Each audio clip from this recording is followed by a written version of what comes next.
Shalom. First of all, I'd like to give all praise to Yahweh, Ba'ashem, Yahshai, and double honors to the elders and apostles of Great Millstone.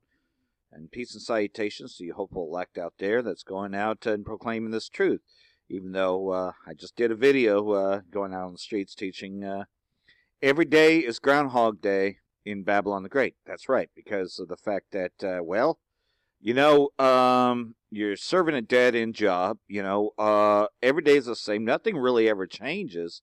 It's the same song every morning, but not in a happy way, But we're singing this new song, and been singing this new song for a while, but it's totally different. It differs with Christianity. It differs with everything that we've been taught.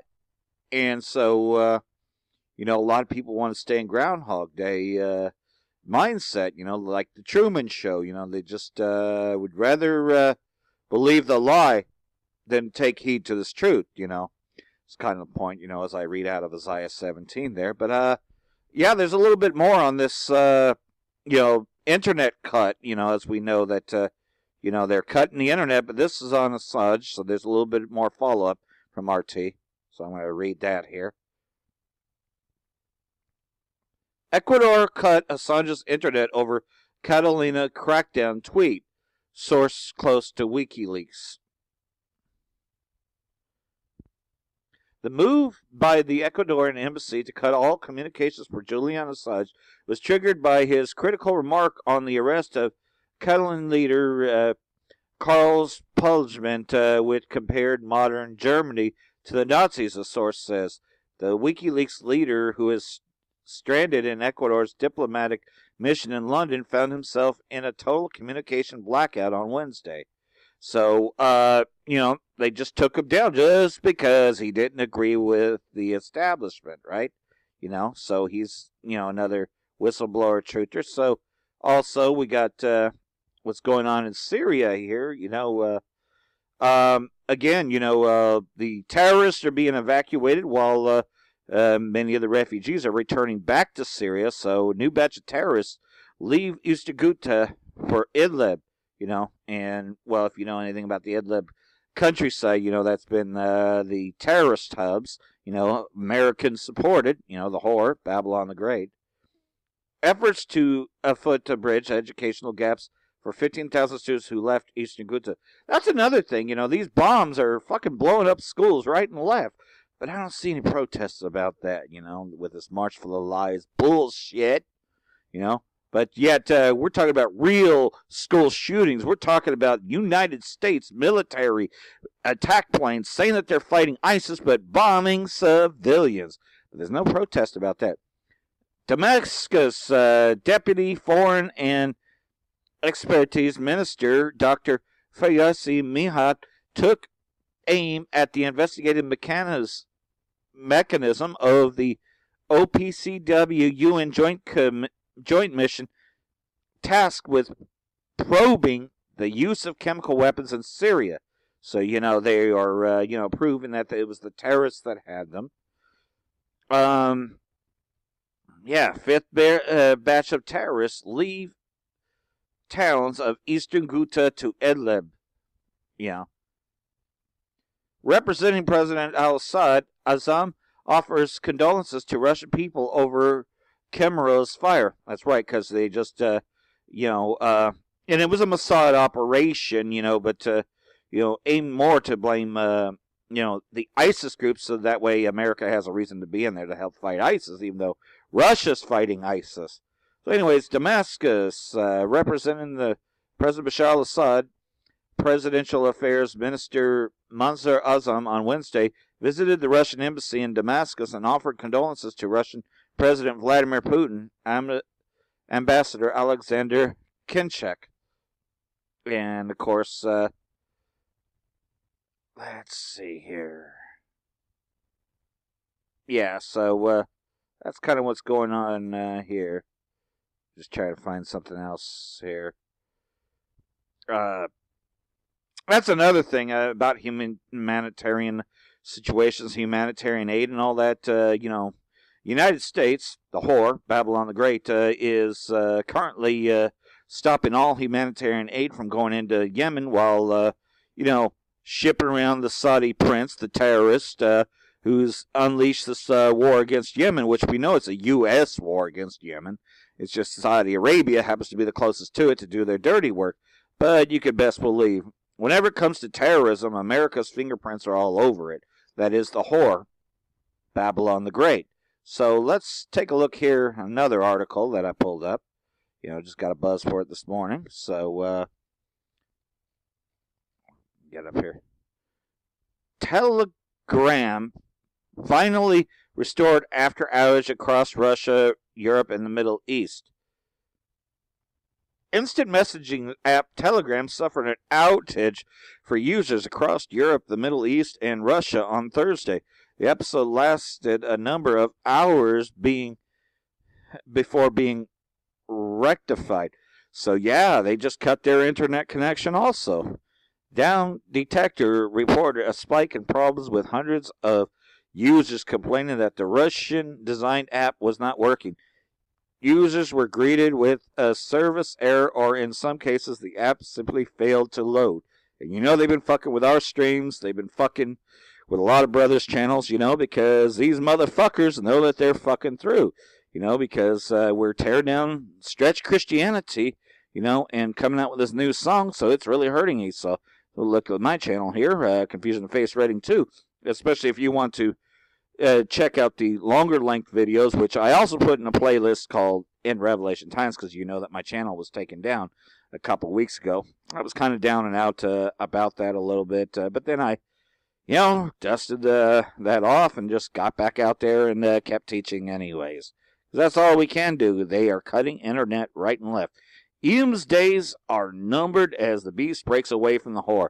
And that's a pretty good long-length video. As I forward other people's videos, and I put them together in a big collage, making them 2 hours long. And I say this much, if people can actually waste their time actually watching Good Morning America or The View, which is a bunch of liberal crap, just American poop, if you will, which we know America's Babylon the Great, then why not just watch 2 hours of edifying videos from brothers, not just me, but lots of others, like Apostle Tahar, San Francisco camp, the main camp. Brothers that are actually in this, the House of David. So then got another one, a collage of videos. America Babylon is coming to its end.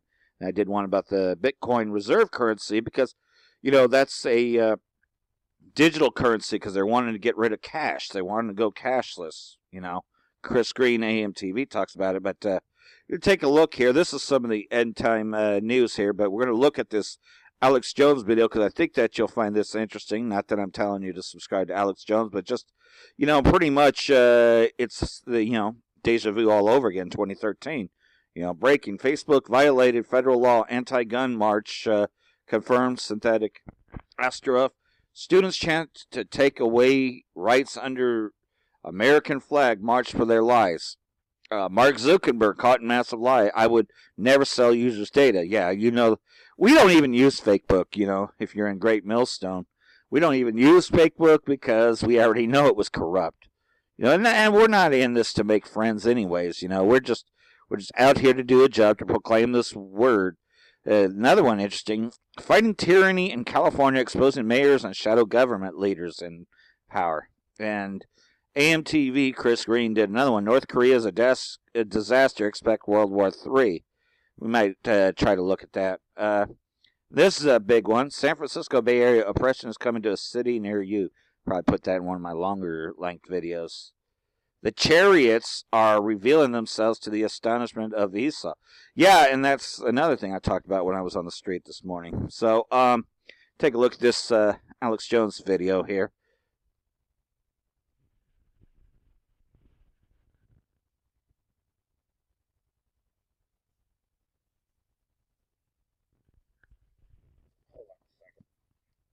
Look at the demonization that's taking place against those of us that defend the Second Amendment as they launch the biggest attack in history against our basic right.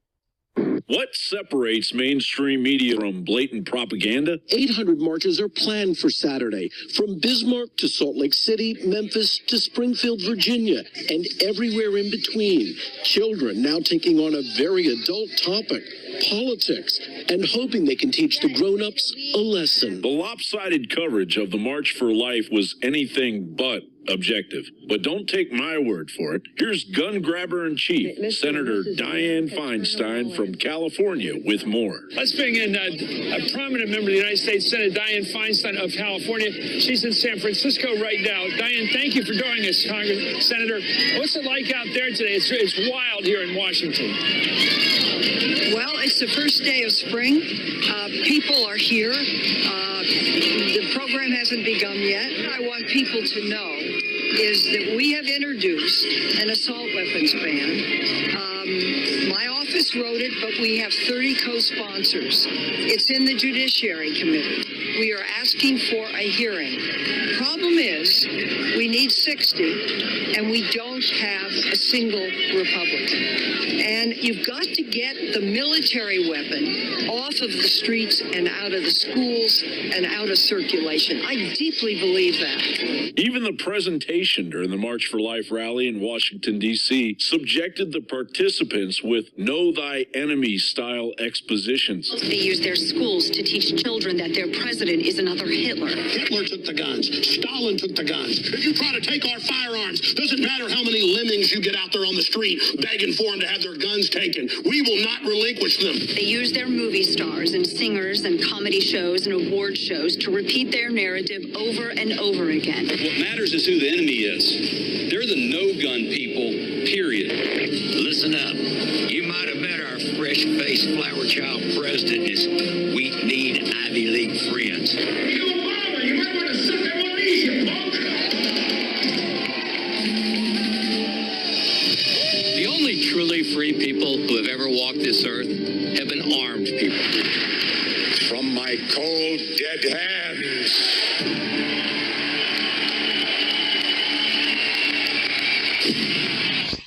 So make no mistake about it. Esau's done. You know, you're not going to recover from this. You know, they're done. You know, and of course, like everything else, though, let's take a look at Chris Green real quick because I think this will be interesting.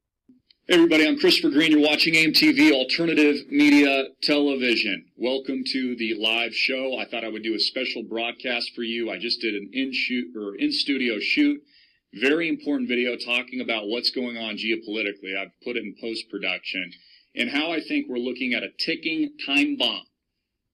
A ticking time bomb. Not just economically here in this country as we, what is it, year 10? This is year 10 after the bailouts? Year 10 after the bailouts, and rates are still pretty much at zero.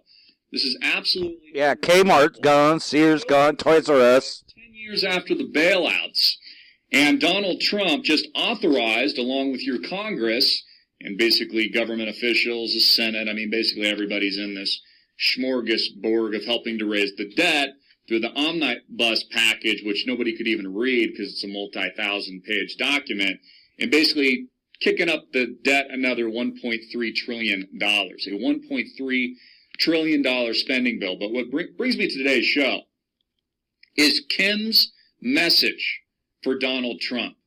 Kim's message, because just a couple of days ago, we were getting through the mainstream media that Kim Jong-un had agreed to denuclearize the Korean Peninsula. People are like, oh yeah, things are looking up on the Korean Peninsula. Hi Facebook, how you doing? Hi Twitter, hi YouTube. Things are looking up in the Korean Peninsula. Kim Jong-un has decided to denuclearize. Well, you do realize that he would only do that if the United States pulled all of its troops from South Korea and also did the same. And so the narrative could quickly change in the next 24, 48 hours. In fact, I think it did. It's why I'm doing this video right now, today, where he just simply suggests that he's willing to get rid of the bombs, but the United States isn't. So he won't. See, there you go. So a surprise visit. So I thought that was interesting. Shalom to all you out there. And America's going down. Chris Green knows it. Alex knows it. We all know it. This place is doomed to sink.